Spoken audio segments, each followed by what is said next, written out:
Keledai Alim.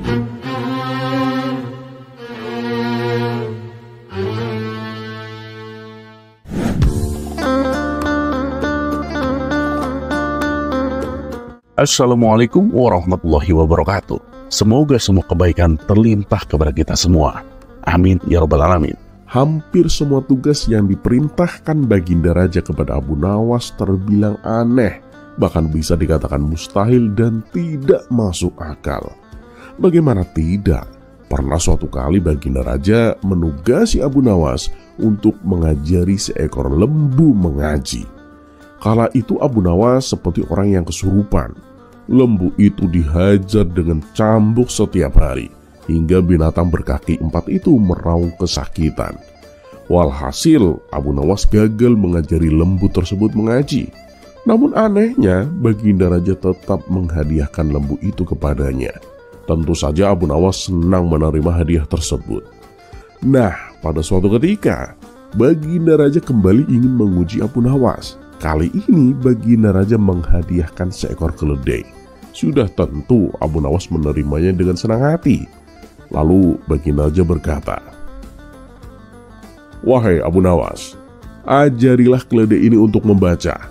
2 hari dari sekarang, datanglah kembali ke sini dan kita akan lihat hasilnya. Kalau kamu berhasil, keledai ini akan menjadi milikmu. Tapi awas kalau gagal, kamu akan kuhukum 3 bulan penjara." Wajah Abu Nawas yang tadinya ceria pun mendadak murung. Ingin rasanya ia mengembalikan keledai itu. Tapi mana mungkin, jika ia menolak perintah raja, hukuman tetap menantinya. Dengan amat terpaksa, Abu Nawas pun menjawab, "Baiklah Paduka yang mulia, hamba akan mencoba mengajari keledai ini untuk membaca." Sepanjang perjalanan pulang, Abu Nawas terus memikirkan perintah itu. Kenapa Baginda Raja selalu memberi tugas yang aneh-aneh? Dulu mengajari lembu mengaji, sekarang mengajari keledai membaca. Semua orang pun juga tahu, mana ada hewan bisa mengaji atau membaca, gumam Abu Nawas dengan kesal. Dan di sisi lain, Baginda Raja justru sangat menikmati permainan ini. Baginya, ini adalah hiburan yang sangat menyenangkan. Dari sanalah ia sering menemukan kelucuan dan kecerdikan Abu Nawas. Sesampainya di rumah, Abu Nawas menatap lama ke arah keledai itu. Bagaimana mungkin hewan bodoh ini bisa membaca? Diajari sampai kiamat pun tak akan bisa, keluhnya dalam hati. Dan tak lama kemudian istri Abu Nawas pulang dari pasar. Ia membawa belanjaan, termasuk beberapa biji gandum. Saat itulah Abu Nawas mendapatkan ide yang cemerlang. Ia tersenyum lebar dan segera mengumpulkan biji-biji gandum tersebut. 2 minggu pun berlalu. Abu Nawas datang menghadap Baginda Raja di istana sambil membawa keledainya. "Bagaimana Abu Nawas? Apakah engkau sudah mengajarinya membaca?" tanya Baginda Raja penuh penasaran. "Sudah Paduka yang mulia," jawab Abu Nawas dengan mantap. Lalu Baginda Raja memerintahkan pelayan istana untuk membawa sebuah buku besar. Buku itu diletakkan di hadapan keledai. "Ya Abu Nawas, suruhlah keledai itu membaca buku ini," perintah sang raja. Dengan tenang, Abu Nawas pun menepuk punggung keledai tersebut. Seakan mengerti, si keledai pun berjalan mendekati buku besar itu. Dengan lidahnya, ia mulai membalik-balikan halaman demi halaman sampai ke lembar yang terakhir. Abu Nawas pun tersenyum lalu berkata, "Lihatlah Paduka, ia sudah membaca sampai halaman terakhir." Baginda Raja pun terheran-heran dibuatnya. "Bagaimana caramu mengajarinya Abu Nawas?" Abu Nawas pun menjawab, "Begini Paduka. Di rumah, saya menyiapkan lembaran-lembaran besar mirip buku. Lalu saya sisipkan biji-biji gandum di dalamnya. Keledai itu harus membalik-balikan halaman untuk bisa memakan biji gandum tersebut. Lama-kelamaan, ia terlatih membuka halaman dengan benar Paduka." Baginda Raja pun mengangguk, namun masih penasaran. "Tapi Bukankah keledai itu tidak tahu apa yang dibacanya? Abu Nawas pun tersenyum dengan bijak. Ya, memang benar Paduka. Begitulah cara keledai membaca. Hanya membuka halaman tanpa tahu isinya. Dan kalau kita juga membuka-buka buku tanpa mengerti isinya, bukankah kata orang itu sama saja dengan setolol keledai? Mendengar itu, Baginda Raja pun tertawa terbahak-bahak. Kamu memang pintar Abu Nawas. Silahkan bawa pulang kembali keledaimu. Dan sebagai hadiah tambahan, ini sekantong uang dirham untukmu Abu Nawas, ucap Baginda Raja dengan puas.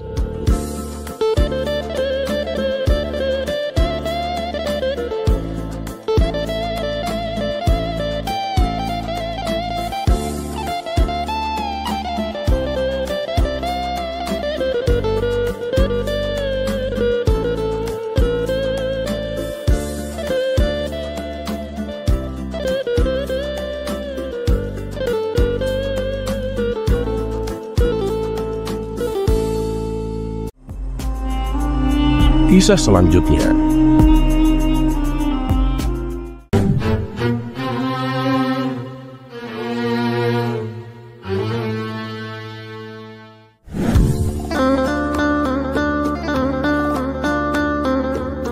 Abu Nawas murtad. Sudah cukup lama Abu Nawas tidak pernah dipanggil lagi oleh Baginda Raja ke istana.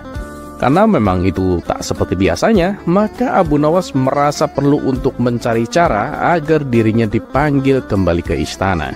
Bukan karena kangen dengan Baginda Raja, tetapi karena keuangan keluarganya mulai menipis akibat absennya hadiah dari istana. Keesokan harinya, Abu Nawas menjalankan aksinya. Dia pergi ke pasar dan berdiri di tengah-tengah keramaian.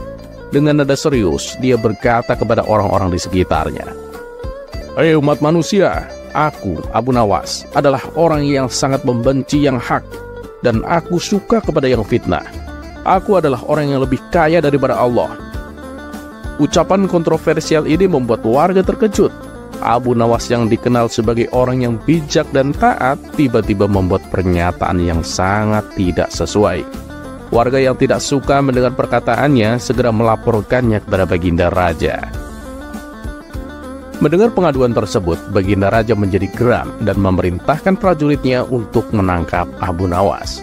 Begitu Abu Nawas tiba di istana, Baginda Raja langsung membentaknya dengan keras. "Kamu sudah murtad Abu Nawas. Perkataanmu bukan lagi lelucon, dan ini tidak bisa dibiarkan. Kamu harus masuk penjara." Abu Nawas pura-pura bertanya dengan wajah polosnya yang khas. "Memangnya salah saya apa, Paduka?" "Kamu di pasar mengatakan kamu tidak suka kepada yang hak, malah kamu menyukai yang fitnah. Belum lagi kamu mengatakan bahwa kamu lebih kaya daripada Allah," kata Baginda Raja semakin marah. Abu Nawas akhirnya mengakui perbuatannya. "Saya memang mengatakan itu semua, Paduka. Tapi sebelumnya izinkan saya menjelaskan maksud dari perkataan saya, Paduka," ujar Abu Nawas dengan mantap. Baginda Raja yang penasaran kemudian mendengarkan penjelasan dari Abu Nawas. "Paduka, setiap kali ada orang yang membacakan talqin, saya selalu mendengar bahwa mati itu hak dan neraka itu hak. Dan siapa orangnya yang tidak membenci mati dan neraka yang hak itu? Bahkan saya yakin Paduka juga membencinya, sama seperti saya," kata Abu Nawas menjelaskan. Baginda Raja terdiam. Dia mengangguk, mengerti akan maksud yang disampaikan Abu Nawas. Namun pernyataan Abu Nawas yang satunya masih mengganjal di hati Baginda Raja. "Tapi bagaimana dengan pernyataanmu yang mengatakan bahwa kamu menyukai fitnah?" tanya Baginda Raja. Dengan tersenyum, Abu Nawas menjawab, "Oh itu, begini Paduka. Bukankah dalam Al-Quran disebutkan bahwa harta benda dan anak-anak kita adalah fitnah? Nah, saya rasa bukan saya saja yang menyukai fitnah itu, Paduka. Paduka juga pasti suka fitnah itu." Baginda Raja pun yang tadinya marah berubah menjadi tersenyum mendengar penjelasan dari Abu Nawas itu. "Lantas apa tujuanmu mengatakan hal itu di tengah-tengah pasar? Bikin geger warga saja," tanya Baginda Raja. "Oh begini Paduka, maksud saya sih bukan apa-apa. Sebenarnya saya sih cuma kangen aja sama Paduka. Kan sudah lama Paduka nggak memanggil saya ke istana. Jelas Abu Nawas sambil cengengesan. Ah, yang bener, kamu kangen saya, apa kangen hadiah saya? Tanya Baginda Raja dengan meledek. Kalau itu sih Paduka tahu sendirilah, jawab Abu Nawas makin cengengesan. Aduh, Abu Nawas, ada-ada saja kamu ini. Yaudah, nih, sana bawa pulang. Tapi lain kali kalau kamu butuh apa-apa, langsung datang saja ke sini dan katakan padaku apa yang kamu butuhkan. Tidak perlu lagi kamu menggunakan cara-cara seperti ini, bikin geger saja, kata Baginda Raja sambil tersenyum.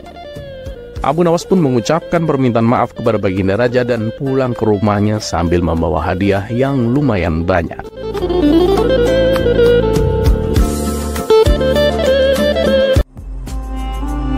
Kisah selanjutnya.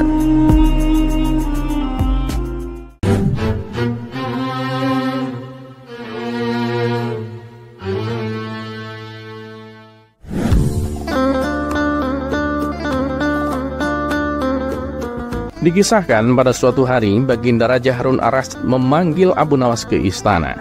Baginda Raja merasa penasaran dengan makna dan sejarah di balik Yaumal Asyura, sebuah hari yang sangat dihormati dalam ajaran agama Islam. Ia ingin memahami lebih dalam tentang peringatan ini dan makna yang terkandung di dalamnya. Abu Nawas, aku ingin tahu lebih banyak tentang Yaumal Asyura. Apa sebenarnya yang terjadi pada hari itu? Dan mengapa hari itu begitu penting? Tanya Baginda Raja penuh rasa ingin tahu. Abu Nawas tersenyum dan kemudian berkata, Paduka, Yaumal Asyura adalah hari yang sangat penting dalam sejarah agama Islam.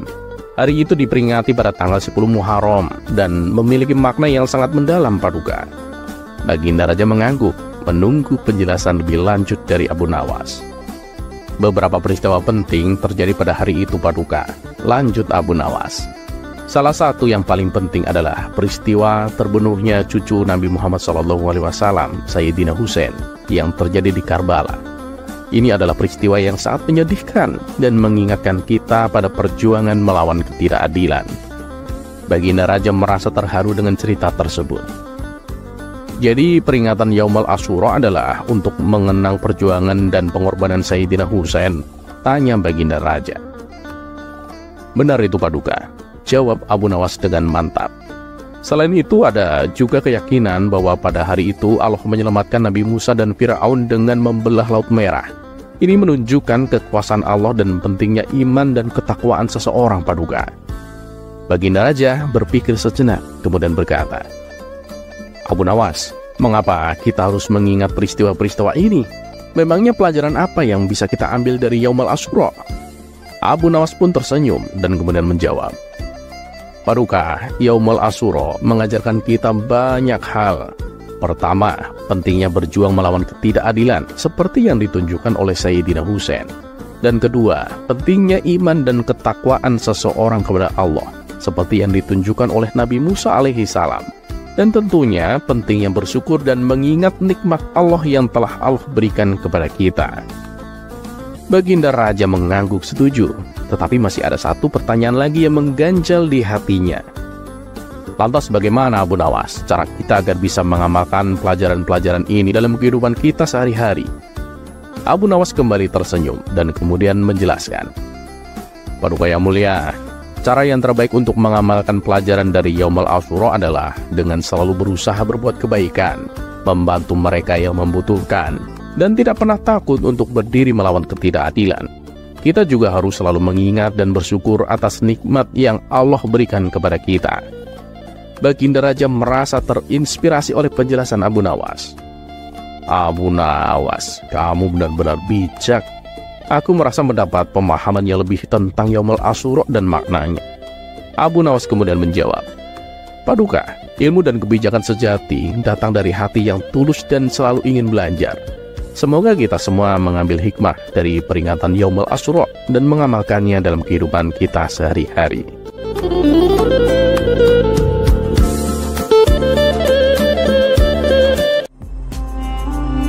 Kisah selanjutnya.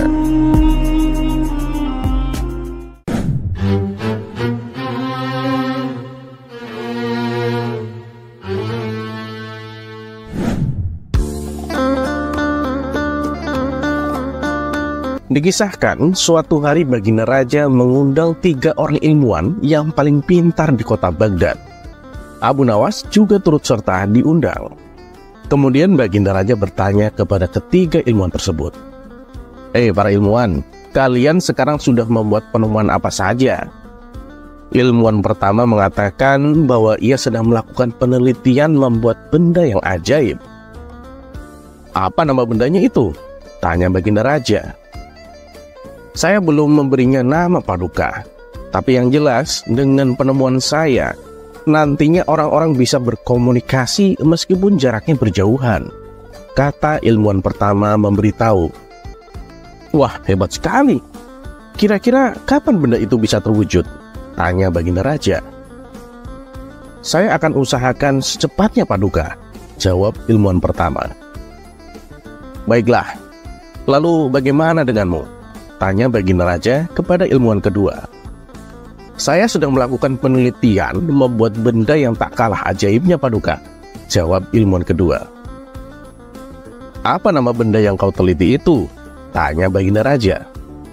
Maaf, Paduka, saya juga belum memberinya nama. Tapi yang pasti, Paduka, dengan benda penemuan saya, nantinya orang-orang bisa terbang seperti burung, kata ilmuwan kedua. Luar biasa. Terus kapan benda itu bisa terwujud? Tanya Baginda Raja. Kalau ini sih membutuhkan waktu yang cukup lama, Paduka. Mengingat penemuan yang sedang saya teliti bukan penemuan sembarangan, ujar ilmuwan kedua. Bagus kalau begitu. Kalau kamu butuh apa-apa, bilang saja padaku. Lalu bagaimana denganmu? Tanya Baginda Raja kepada ilmuwan ketiga. Saya sedang melakukan penelitian membuat benda yang sangat bermanfaat, Paduka, jawab ilmuwan ketiga. Oh ya? Apa kegunaan benda yang sedang kau teliti itu? Tanya Baginda Raja. Dengan benda yang saya teliti, nantinya pada malam hari akan terang seperti siang hari. Ruangan istana akan terang benderang. Jalanan kota Baghdad juga akan terang, meskipun langit di atas masih gelap, kata ilmuwan ketiga memberitahu. Wah, sungguh menakjubkan. Apa kau sudah beri nama benda itu? Dan kira-kira kapan jadinya? Tanya Baginda Raja. Mohon maaf, Paduka, karena ini masih tahap penelitian, saya belum memberinya nama. Dan saya juga belum bisa memastikan kapan benda itu terwujud, jawab ilmuwan ketiga. Dengan tersenyum bangga, Baginda Raja berkata kepada mereka, kalian semua memang ilmuwan yang pintar. Saya bangga dengan kalian, puji Baginda Raja. Ketiga ilmuwan tersebut juga saling memuji dengan penemuannya masing-masing. Sementara Abu Nawas yang sedari tadi duduk terdiam, tiba-tiba dikagetkan oleh sebuah pertanyaan. Abu Nawas, bagaimana denganmu? Kamu sudah mendapatkan penemuan apa? Ledek salah satu ilmuwan. Paling-paling juga dia menemukan benda yang bisa membuat keledai bernyanyi, timpal ilmuwan lainnya. Spontan mereka pun tertawa terpinggal-pinggal. Begitu pula dengan Baginda Raja.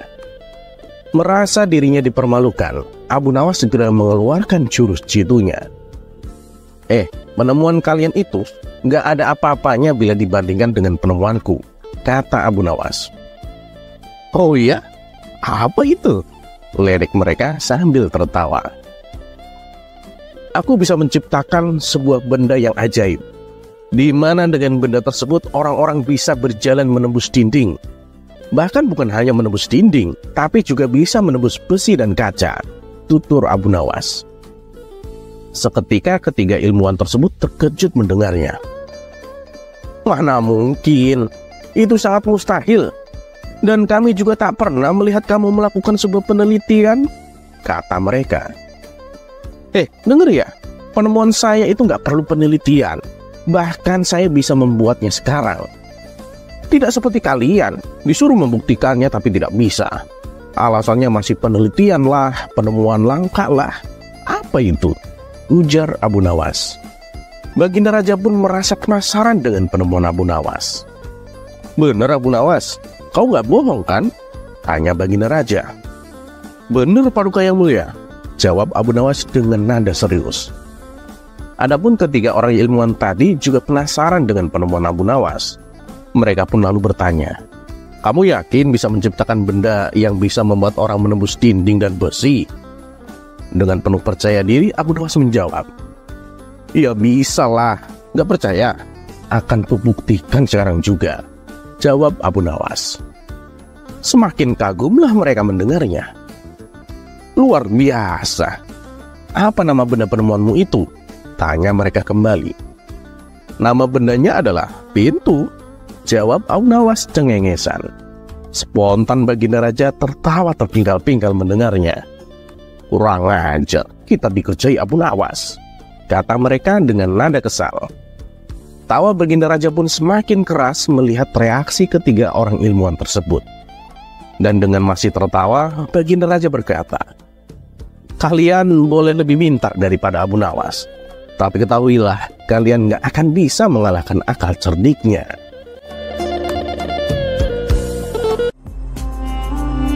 Kisah selanjutnya.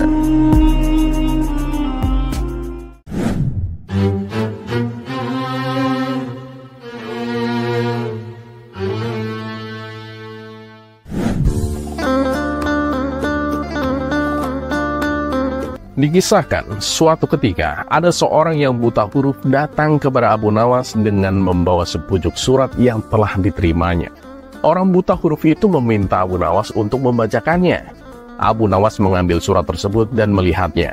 Tetapi karena ia sendiri tidak mengerti satu kata pun dari isi surat itu, ia mengatakan kepada pria itu, "Waduh, maaf Tuan, tapi saya tidak bisa membaca surat ini."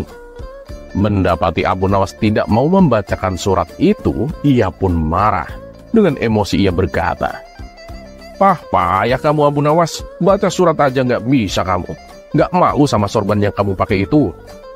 Abu Nawas kemudian melepaskan sorban dari kepalanya sendiri dan meletakkannya di kepala orang itu, seraya berkata, "Nih, sekarang kamu pakai sorban ini. Kalau memang sorban ini bisa memberi pengetahuan, coba baca suratmu itu." Demikianlah akal cerdik Abu Nawas. Ia mengingatkan orang buta huruf itu bahwa pengetahuan dan kemampuan untuk membaca tidak datang secara instan hanya dengan memakai sorban, tetapi harus diperjuangkan dan dipelajari dengan sungguh-sungguh.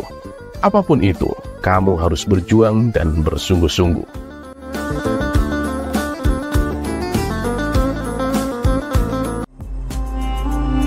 Kisah selanjutnya.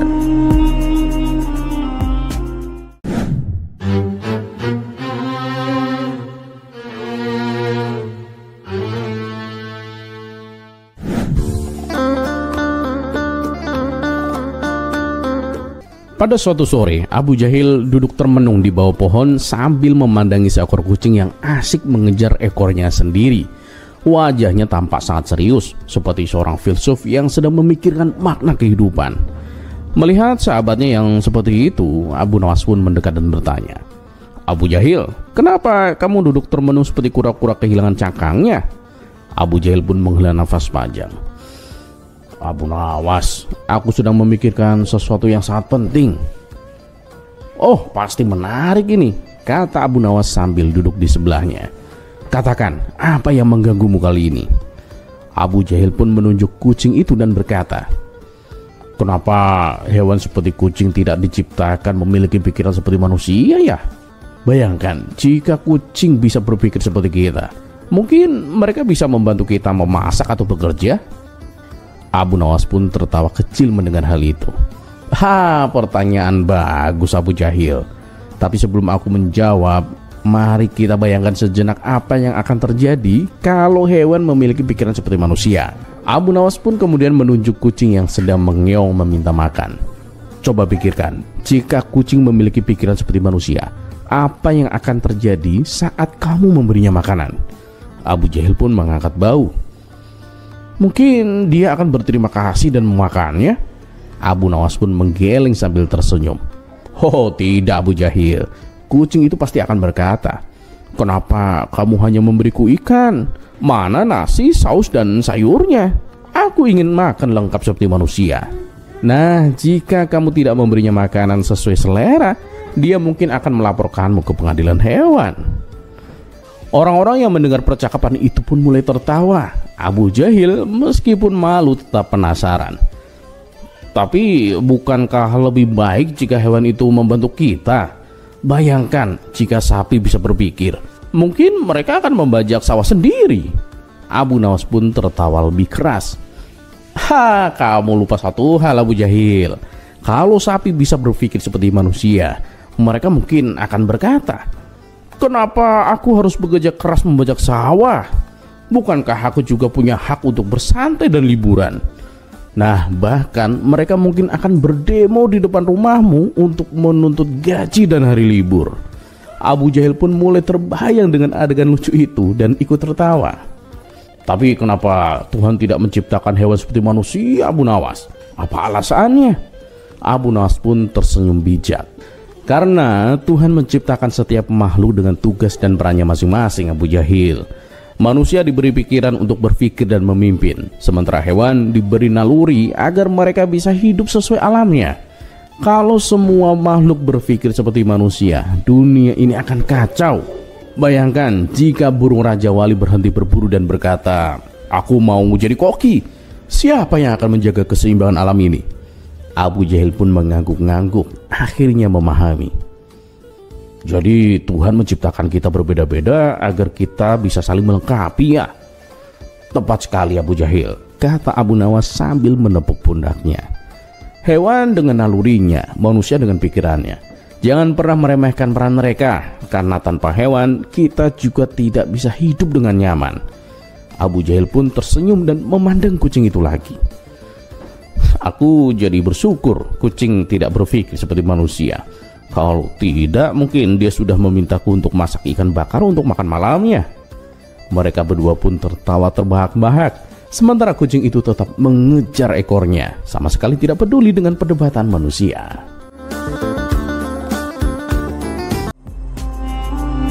Kisah selanjutnya.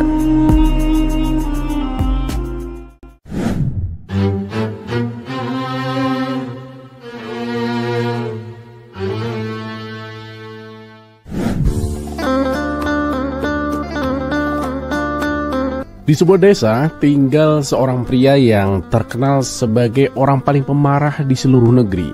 Semua orang takut kepadanya karena dia sering marah-marah tanpa alasan yang jelas. Bahkan seekor burung yang berkicau di dekat rumahnya bisa membuat amarahnya meledak-ledak. Hingga suatu hari pria itu datang ke rumah Abu Nawas dengan wajah yang merah padam. Aku dengar kamu ini orang paling cerdik di desa ini. Aku mau kamu memecahkan masalahku, Abu Nawas. Kalau tidak, kamu akan menerima amarahku, katanya dengan nada mengancam. Abu Nawas yang sudah terbiasa dengan berbagai macam orang hanya tersenyum dengan santai. Tentu saja, apa yang bisa aku bantu? Pria itu pun menghempaskan tubuhnya ke kursi dengan kasar. Setiap hari aku marah, semua hal membuatku jengkel. Entah suara, orang, atau bahkan angin yang bertiup sekalipun. Aku tak tahan lagi, Abu Nawas. Kamu harus menemukan cara agar aku berhenti marah, atau amarahku ini akan meledak-ledak, Abu Nawas. Abu Nawas mengangguk pelan sambil berpikir. Baiklah, tapi aku punya satu syarat sebelum aku membantumu. Apapun itu, katakan saja, bentak pria itu. Abu Nawas menatapnya dengan tenang. Selama 1 minggu, kamu harus melakukan apa yang aku perintahkan. Kalau tidak, masalahmu tidak akan pernah bisa dipecahkan. Pria itu pun mengerutkan dahi, tapi karena merasa putus asa, dia pun setuju. Baik, apa yang kau perintahkan? Abu Nawas pun tersenyum dengan lebar. Mulai besok, kamu harus berkeliling desa dengan sebuah kantong. Nah, setiap kali kamu merasa ingin marah, masukkan sebuah batu kecil ke dalam kantong itu. Setelah seminggu, kita akan bertemu lagi. Minggu pertama pun berlalu dan pria itu kembali menemui Abu Nawas dengan kantong penuh batu. Lihatlah kantong ini, penuh dengan batu karena aku marah setiap hari, Abu Nawas. Bahkan lebih sering dari yang kukira. Abu Nawas pun hanya menatap kantong itu dan tersenyum. Sekarang, mari kita berjalan ke sungai. Setelah sampai di tepi sungai, Abu Nawas pun berkata, nah, sekarang buang satu persatu batu itu ke sungai. Tapi dengan syarat, sebelum membuangnya kamu harus ingat apa yang membuatmu marah saat itu. Pria itu pun mulai melemparkan batu-batu itu ke sungai. Setiap kali ia hendak membuang satu batu, dia mencoba mengingat apa yang membuatnya marah. Ternyata banyak dari kemarahannya disebabkan oleh hal-hal yang sepele. Burung yang berkicau, tetangga yang menutup pintu terlalu keras, atau anjing yang menggonggong. Ketika kantongnya hampir kosong, dia pun tersadar. Mengapa aku marah karena hal-hal sekecil itu? Semua ini tak penting sama sekali. Abu Nawas pun tersenyum bijak. Itulah yang ingin kutunjukkan kepadamu. Kemarahanmu hanya seperti batu-batu kecil itu. Jika kamu terus menyimpannya, kantongmu akan penuh dan berat. Tapi jika kamu belajar melepaskannya, seperti membuang batu ke sungai, hidupmu akan terasa lebih ringan. Pria itu pun terdiam lalu tersenyum samar. Aku mengerti sekarang. Terima kasih Abu Nawas. Aku akan belajar untuk tidak mudah marah. Sejak hari itu, ia pun berubah. Dia masih pemarah, tetapi kini bisa menahan diri.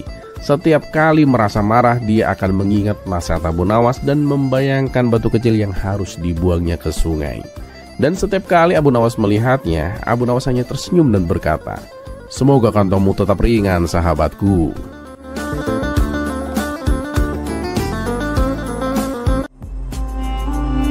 Kisah selanjutnya.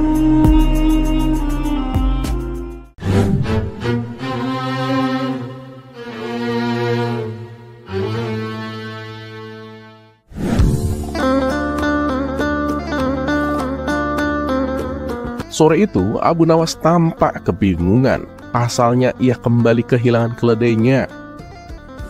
Dasar emang keledai sialan, bikin repot aja. Kalau terus-terusan hilang begini, besok akan kujual, gerutu Abu Nawas.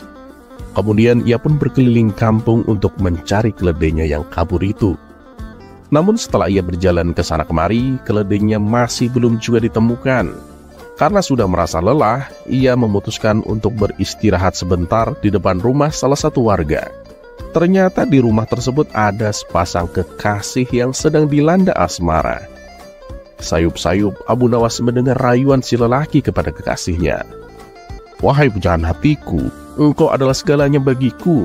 Selamanya aku ingin selalu bersamamu." Si wanita pun membalas, "Aku juga mencintaimu. Aku tak ingin kehilangan dirimu." Si lelaki tak mau kalah. "Wahai pujaan hatiku, tidakkah engkau tahu, memandangmu itu seperti aku bisa melihat seisi dunia." Mendengar itu, Abu Nawas pun segera menghampiri mereka berdua. "Nah, kebetulan aku sangat butuh bantuanmu," kata Abu Nawas kepada si lelaki. Melihat kedatangan Abu Nawas yang tiba-tiba, tentu saja membuat si lelaki terkejut dan terganggu. "Tuan ini siapa? Dan mau apa datang kemari?" "Pergilah, jangan ganggu kami," balas si lelaki. "Maaf ya, bukannya aku bermaksud mengganggu kalian berdua, tapi aku sungguh membutuhkan pertolonganmu," timpal Abu Nawas. "Ya sudah, beritahu aku apa yang bisa aku bantu," tanya si lelaki. "Begini, aku telah kehilangan keledaiku. Aku sudah mencarinya kemana-mana, tapi belum juga kutemukan. Nah, sekarang aku minta tolong padamu, beritahu aku di mana keledaiku berada," pinta Abu Nawas. "Mana aku tahu? Kenapa kau tanyakan itu padaku?" balas si lelaki. "Loh, tadi kamu bilang pada kekasihmu, katanya dengan memandangnya kamu bisa melihat dunia dan seisinya.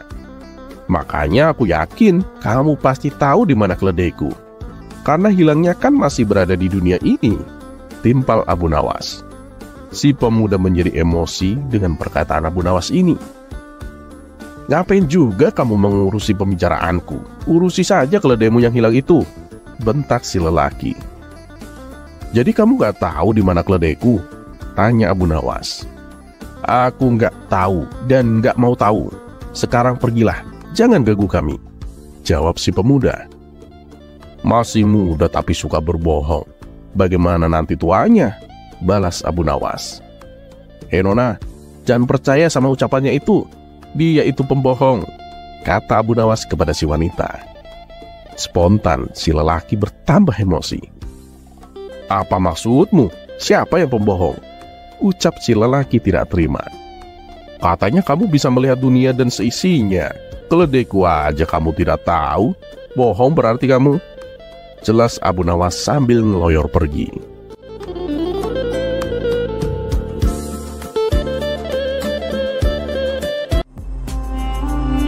Kisah selanjutnya.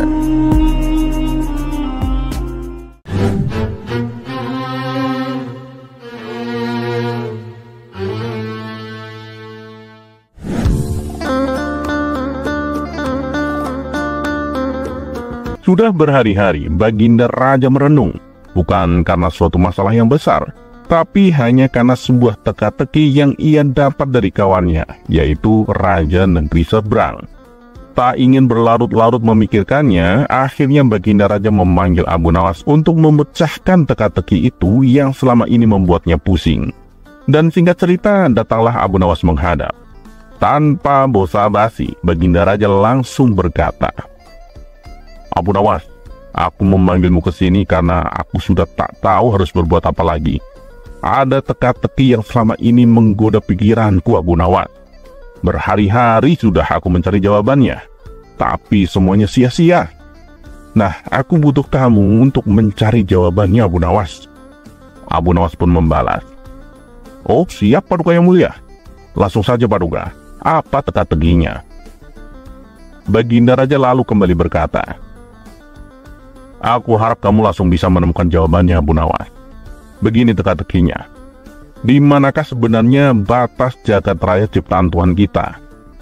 Tanpa pikir panjang dan tanpa ragu-ragu, Abu Nawas langsung menjawab, "Batas jagat raya itu ada di dalam pikiran kita, Paduka."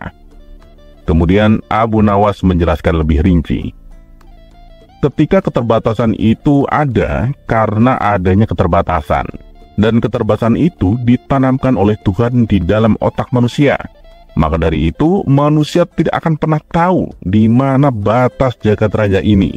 Sebab sesuatu yang terbatas itu tentu tak akan mampu mengukur sesuatu yang tak terbatas. Tutur Abu Nawas. Baginda Raja pun tersenyum puas mendengar penjelasan Abu Nawas yang sangat masuk akal itu.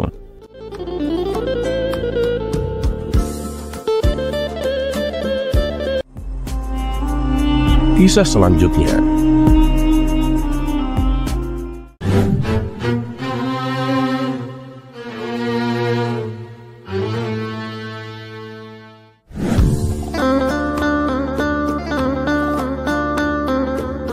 Dikisahkan ada kawan Abu Nawas yang hidup dalam kemiskinan. Rumahnya sempit dan gelap, bahkan tak ada selembar tikar pun di dalamnya. Terkadang sehari ia makan dan sehari ia puasa. Itu dikarenakan ia nggak punya makanan. Dan ketika musim dingin tiba, Abu Nawas main ke rumah kawannya itu. Ia membawa beberapa bekal makanan untuk dibagikan kepadanya. Melihat kedatangan Abu Nawas, kawannya itu langsung menyambutnya. "Ya Abu Nawas, apa kabar? Silahkan masuk," ajak kawannya. "Apa yang kamu bawa itu?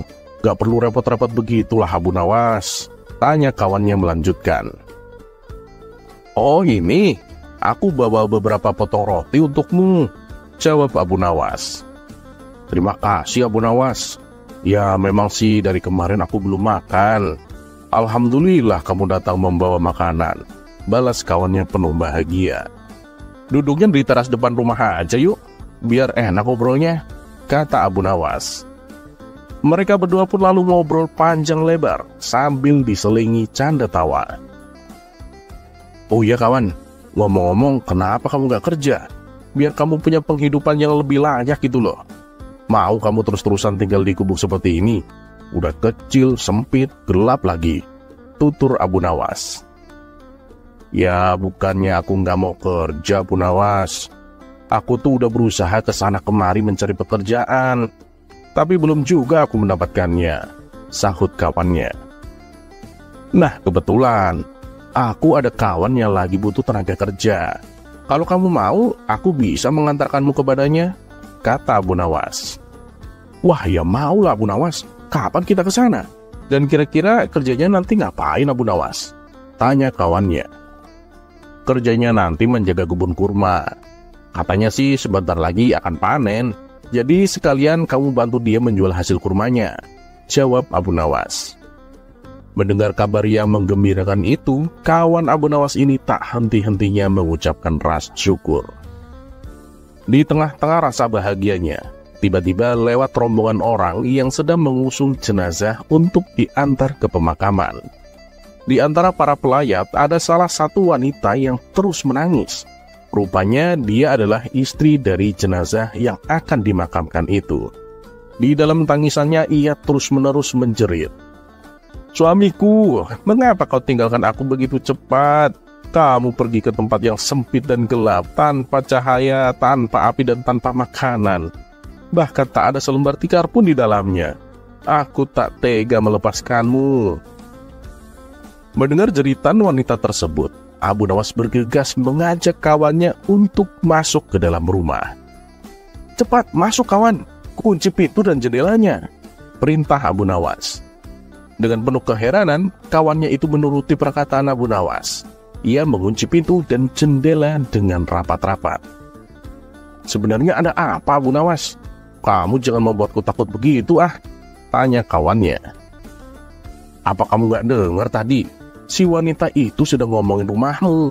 Sepertinya mereka akan membawa jenazah itu ke dalam rumahmu. Makanya aku suruh kamu tutup pintu dan jendela. Jangan biarkan mereka masuk," jelas Abu Nawas. "Tapi Abu Nawas, yang dimaksud wanita itu liang kubur, bukan rumahku," timpal kawannya dengan polos. "Oh begitu ya, aku kira rumahmu. Lagian apa yang dikatakan wanita itu persis seperti ciri-ciri rumahmu," celetuk Abu Nawas sambil tertawa. "Sialan kamu Abu Nawas, aku kira kamu sungguhan. Malah cuma ingin mengerjaiku," gerutu kawannya.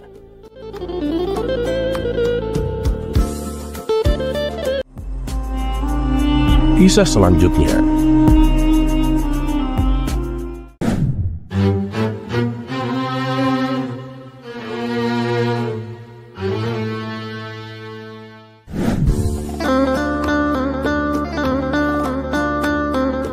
Di suatu pagi yang cerah, Baginda Raja tampak termenung, memikirkan sesuatu yang mengganjal di hatinya.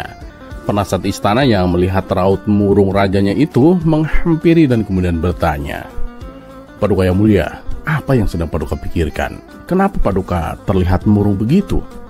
Baginda Raja kemudian menghela nafas, lalu ia berkata, "Aku sedang memikirkan keadilan Allah." Penasihat istana itu pun terkejut mendengar pernyataan Baginda Raja. "Memangnya apa yang Paduka pikirkan tentang keadilan Allah?" tanyanya. "Ya, aku nggak habis pikir kenapa Allah menciptakan neraka," jawab Baginda Raja. "Loh, kenapa bingung Paduka? Bukankah Paduka tahu sendiri neraka diciptakan untuk menghukum orang-orang yang berdosa Paduka?" jawab penasihat istana. "Iya, itu aku tahu," lanjut Baginda Raja. "Tapi bukankah Allah sendiri yang menciptakan manusia, memberi mereka kenikmatan dan rezeki, merawat mereka? Lalu mengapa ada yang harus dimasukkan ke dalam neraka? Ibarat seorang pematung yang menciptakan berbagai patung, kenapa ada beberapa yang ia hancurkan setelah patung itu jadi? Itu kan kehendak Allah, Paduka yang mulia. Allah berhak atas apa saja yang Allah perbuat. Kita sebagai manusia tidak berhak menilai apakah itu salah ataupun benar, Paduka," sahut penasihat istana. Jawaban itu sama sekali tidak memuaskan Baginda Raja. Karena rasa penasaran yang begitu besar, ia memutuskan untuk mengundang seluruh ulama di kota Baghdad. Namun ketika pertanyaan yang sama diajukan kepada mereka, tak satu pun jawaban yang memuaskan Baginda Raja. Di saat kebingungan itu, datanglah Abu Nawas ke istana. Pada saat itu Abu Nawas hendak menyampaikan keluhan warga tentang kenaikan pajak yang sangat memberatkan. "Hai Abu Nawas," kata Baginda Raja, "aku akan menurunkan pajak untuk rakyat, tapi ada syaratnya. Kamu harus memberikan jawaban yang memuaskan atas pertanyaanku ini. Bagaimana?" "Baik, Paduka yang mulia. Apa pertanyaan Paduka?" jawab Abu Nawas. "Aku masih bingung, kenapa Allah menciptakan neraka? Kalau jawabanmu untuk menghukum manusia yang berdosa, kenapa pula Allah menciptakan manusia berdosa?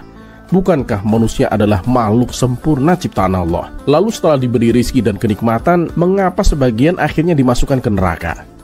Abu Nawas pun terdiam sejenak. Tak lama kemudian ia tersenyum dan berkata, Wahai Paduka, untuk menjawab pertanyaan ini, Paduka harus bersedia dulu menjadi seorang petani. Baginda Raja pun sedikit terkejut, tapi ia setuju. Baik, aku siap menjadi petani, Abu Nawas. Asalkan jawabanmu memuaskanku. Tapi ingat, kalau kamu hanya ingin mengerjaiku, aku tak segan-segan menjatuhkan hukuman mati kepadamu, Abu Nawas, ancam Baginda Raja. Jangan khawatir, Paduka yang mulia. Mana berani hamba berbuat demikian, jawab Abu Nawas. Maka Baginda Raja pun memulai bercocok tanam. Setiap hari ia merawat dan menyirami tanamannya agar cepat tumbuh besar. Setelah beberapa waktu, tibalah saatnya untuk memanen. Apa yang harus kulakukan selanjutnya, Abu Nawas? Tanaman-tanamanku sudah waktunya dipanen, tanya Baginda Raja. Silahkan Paduka, panenlah dan kumpulkan hasilnya di gudang, jawab Abu Nawas. Setelah Baginda Raja memanen hasil tanamannya dan mengumpulkannya, ia kembali bertanya, lalu apalagi yang harus aku lakukan, Abu Nawas? Abu Nawas pun balik bertanya, apakah Paduka yakin bahwa semua tanaman yang dikelola Paduka dipanen semuanya? Ya, tidak semuanya, Abu Nawas. Hanya hasil panen yang bagus saja yang aku kumpulkan. Kalau yang jelek ya aku tinggalkan, jawab Baginda Raja. Nah, begitu pula dengan Allah, Paduka. Allah hanya mengumpulkan manusia-manusia yang baik. Yang tidak baik Allah buang ke dalam neraka, karena neraka diciptakan untuk manusia yang tidak ada kebaikannya. Memang pada awalnya Allah menciptakan manusia dengan sempurna, memberikan rizki. Namun ada yang memilih berbuat jahat, maka Allah tempatkan mereka di neraka. Sebagaimana Paduka hanya mengambil hasil panen yang bagus dan membuang yang jelek, jelas Abu Nawas. Baginda Raja pun tersenyum puas mendengar penjelasan Abu Nawas. Aku mengerti sekarang, Abu Nawas, katanya. Abu Nawas yang melihat kesempatan untuk menyampaikan keluhan rakyat, ia pun bertanya, wahai Paduka, selama Paduka bercocok tanam, apakah Paduka merasakan lelah? Ya tentulah Abu Nawas, hampir seluruh tubuhku pegal, dan setiap hari aku bersusah payah merawat tanaman-tanamanku, jawab Baginda Raja. Nah, begitulah yang dirasakan oleh rakyat Paduka. Tetapi Paduka dengan tega menaikkan beban pajak mereka, kata Abu Nawas dengan nada yang bijaksana. Baginda Raja pun termenung sejenak, lalu ia berkata, baiklah, mulai sekarang pajak tidak akan aku naikkan, Abu Nawas. Abu Nawas pun tersenyum lega. Dua permasalahan berhasil ia selesaikan hanya dengan satu jawaban cerdiknya.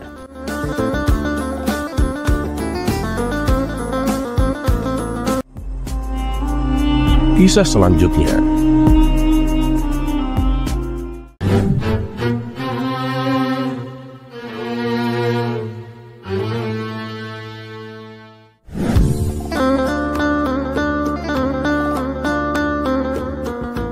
Dikisahkan, Abu Nawas membuat kesalahan yang sangat serius.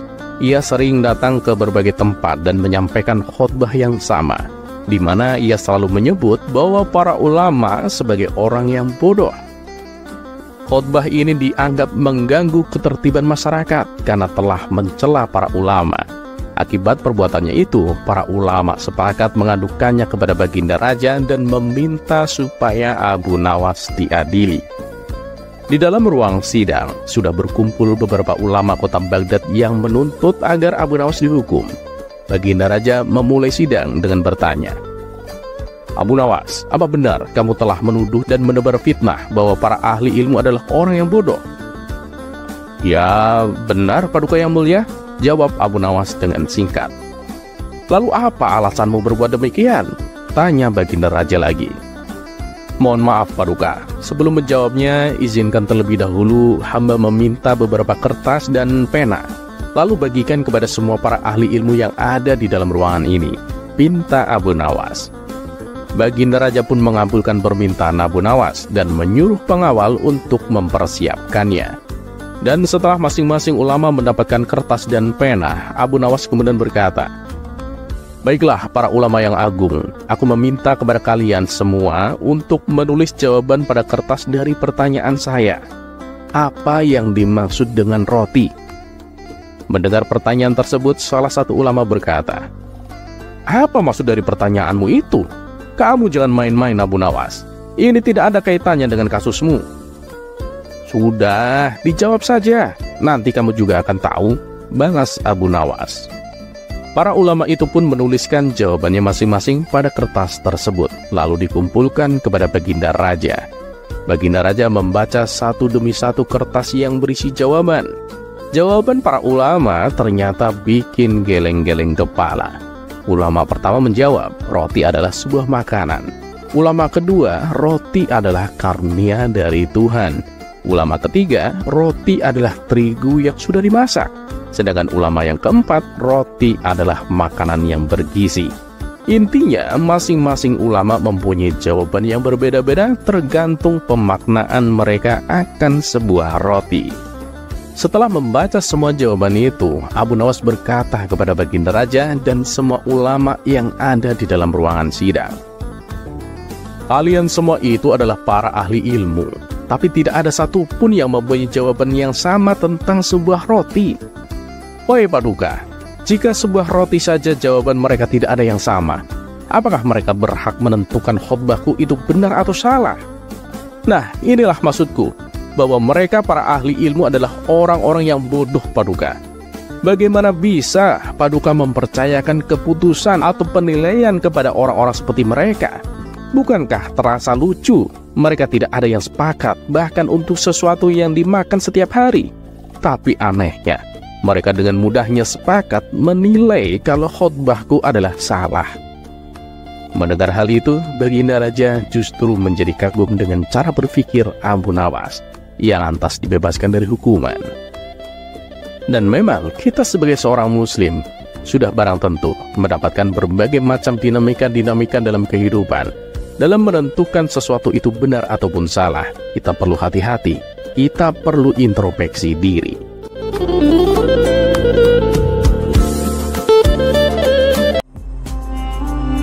Kisah selanjutnya.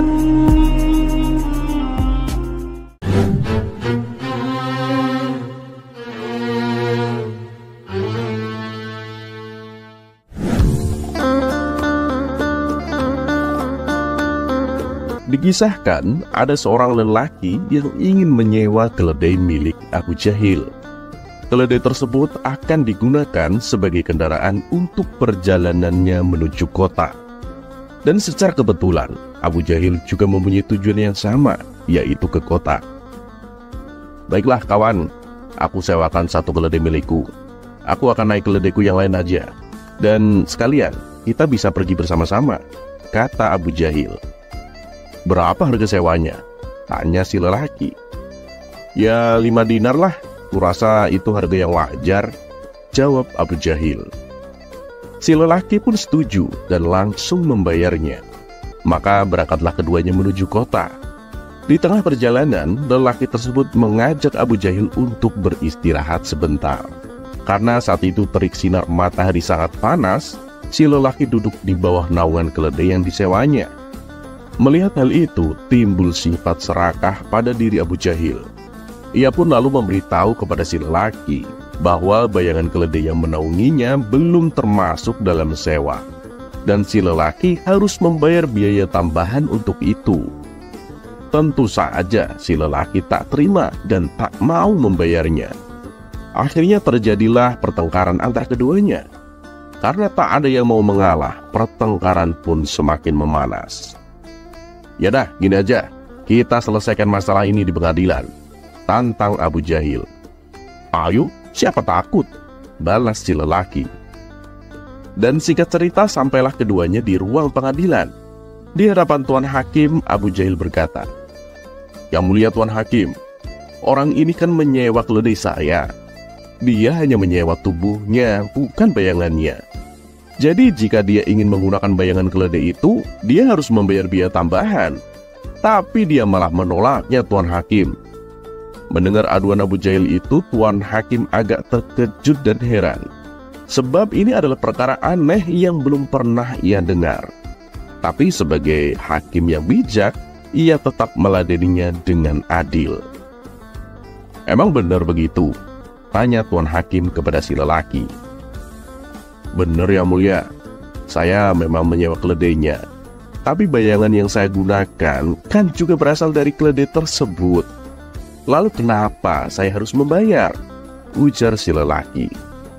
Abu Jahil pun langsung menyahut, Ya karena yang kamu sewa itu hanya keledainya, bukan peserta bayangannya. Jadi harus ada biaya tambahan dong. Pertengkaran pun kembali terjadi, dan kali ini lebih hebat dari sebelumnya. Sementara Tuan Hakim yang tak mau ambil pusing segera memanggil Abu Nawas untuk menyelesaikan masalah ini.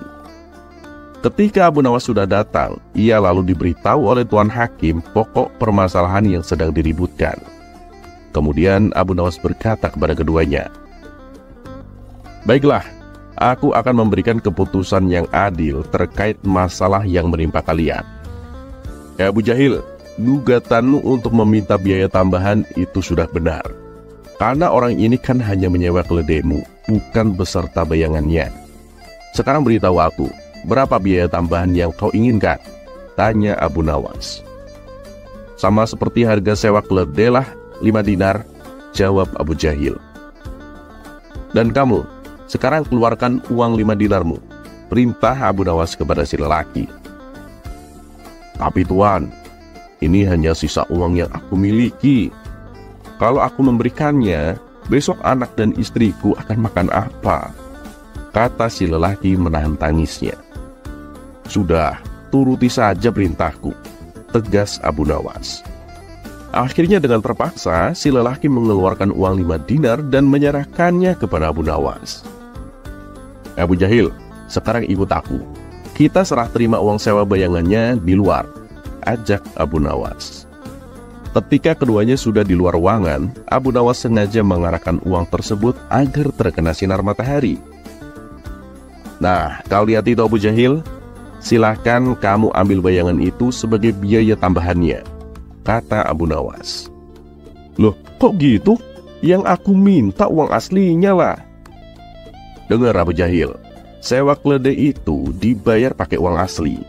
Kalau sewa bayangan keledai, ya dibayarnya pakai bayangan uang," jelas Abu Nawas. Mendengar hal itu, Abu Jahil pun merasa kecewa. Rencana busuknya untuk mendapatkan uang tambahan menjadi gagal gara-gara akal cerdik Abu Nawas.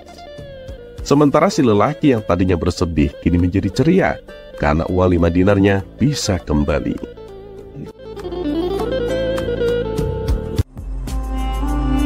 Kisah selanjutnya.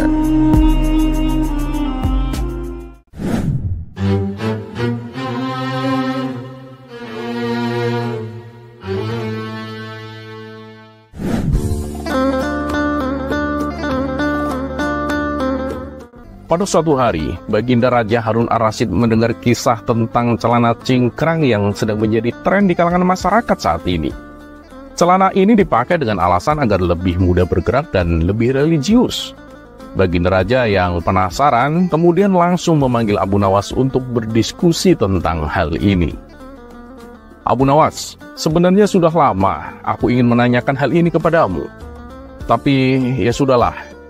Begini Abu Nawas, aku ingin tahu, apa pendapatmu tentang hukum sholat memakai celana cingkrang? Apakah benar begitu?" tanya Baginda Raja mulai pembicaraan. Abu Nawas tersenyum dan kemudian menjawab, "Paduka, pertanyaan Paduka ini sungguh menarik.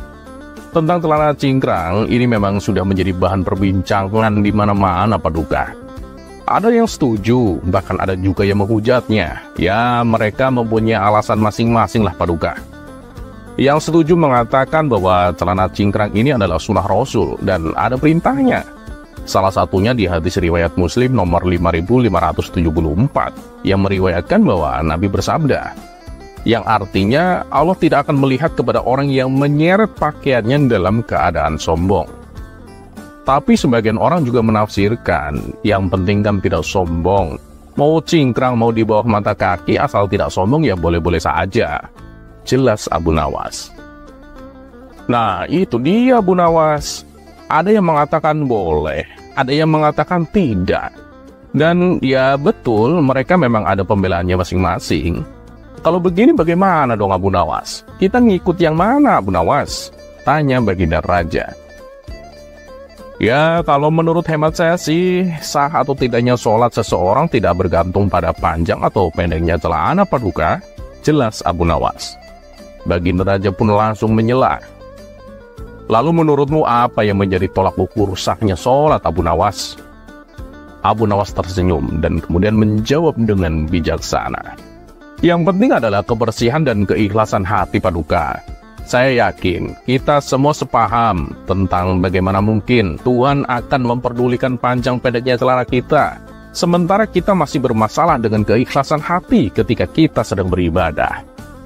Baginda Raja Harun Ar-Rasyid merasa puas mendengar jawaban Abu Nawas. Kalau begitu berarti sah saja dong Abu Nawas kita memakai celana panjang menutup mata kaki ataupun memakai celana yang cingkrang, tanya Baginda Raja kembali. Nah, ini yang Paduka harus tahu dan pahami. Kita hidup di dunia ini kan hanya sekali Paduka. Setelah mati tentu kita hanya ada dua pilihan, surga dan neraka.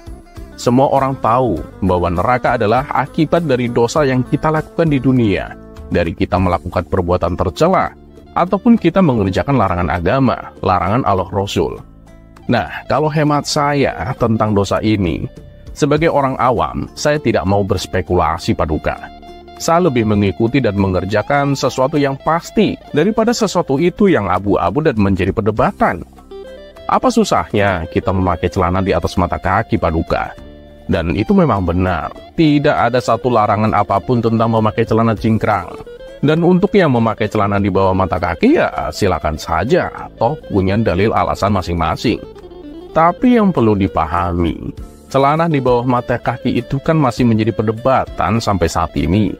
Dan bukan kita orang-orang awam yang memperdebatkan masalah itu. Para ulama di atas sana Paduka, yang ilmunya jauh, sangat jauh di atas kita yang memperdebatkan itu. Iya, kalau misalkan celana di bawah mata kaki itu benar-benar boleh dan tidak dosa. Nah, kalau misalkan ternyata yang benar adalah larangan celana di bawah mata kaki, gimana dong Paduka? Berarti kita selama ini memakai celana di bawah mata kaki itu melanggar aturan Allah dan Rasul alias berdosa. Dan apesnya nih Paduka ya, itu bisa kita ketahui nanti ketika kita sudah mati. Apakah mungkin masih ada kesempatan untuk bertobat ketika kita sudah mati Paduka? Tanya Abu Nawas. Baginda Raja terdiam mendengar penjelasan panjang dari Abu Nawas. Ya, benar Abu Nawas. Kita sebagai orang awam beribadah yang pasti-pasti saja, yang pasti boleh dan yang pasti tidak melanggar larangan Allah dan Rasul. Terima kasih Abu Nawas atas pencerahanmu, ujar Baginda Raja dengan hati yang bersinar karena mendapat penjelasan dari Abu Nawas.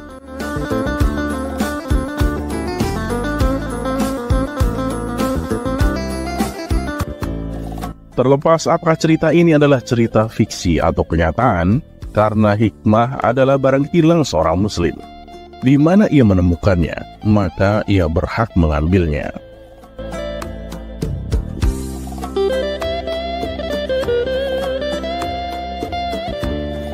Dan satu yang harus selalu kita tahu, bahwa Allah Subhanahu wa Ta'ala tidak pernah menjanjikan bahwa langit itu selalu biru, bunga selalu mekar, dan mentari selalu bersinar. Tapi ketahuilah bahwa Dia selalu memberi pelangi di setiap badai, senyum di setiap air mata, berkah di setiap cobaan, dan jawaban di setiap doa.